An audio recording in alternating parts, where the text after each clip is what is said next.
દ્વારકામાં આપણે જામનગરથી દ્વારકા આવતા હોય તો તમે દ્વારકામાં તમને શિવરાજપુર બીચની તો ખબર જ હશે અને શિવરાજપુર બીચમાં તમે ક્યારેક તો ગયા જ હશો, પણ શિવરાજપુર બીચ સિવાય રહ્યું ને એક બીજો એવો બીચ છે જ્યાં તમને એવી ફીલ આવશે ને કે તમારો પોતાનો પ્રાઇવેટ બીચ હોય એ ટાઈપનું આખું ફિલિંગ આવશે.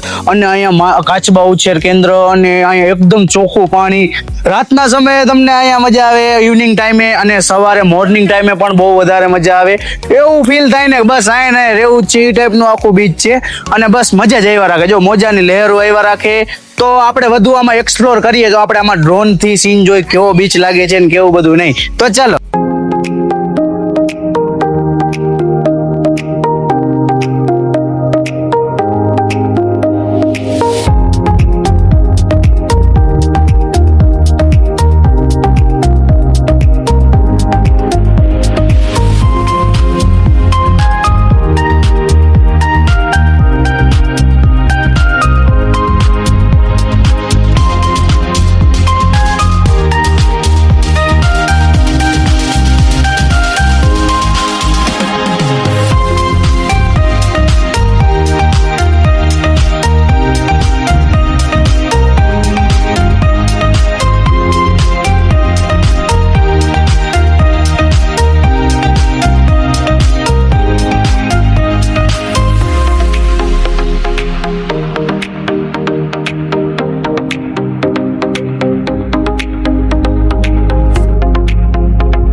તો જોયું ને તમે ડ્રોન સીન જોયા ને કી ટાઈપનો છે બીચ, એકદમ મજા જ આવી જાય. તમે હવે એડ્રેસની વાત કરીને આપણે જામનગરથી દ્વારકા આવીને દ્વારકાથી 20 કિલોમીટર પહેલા આપણે ઓખામટી બીચ કરીને આવે છે, એટલે કે ઓખામટી ગામ આવે છે. તો અહીંયા આવો અને એક્સપ્લોર કરો. કેટલો મસ્ત બીચ છે યાર, મજા જ આવી જાય. એકવાર તો મુલાકાત જરૂર ને જરૂર લ્યો.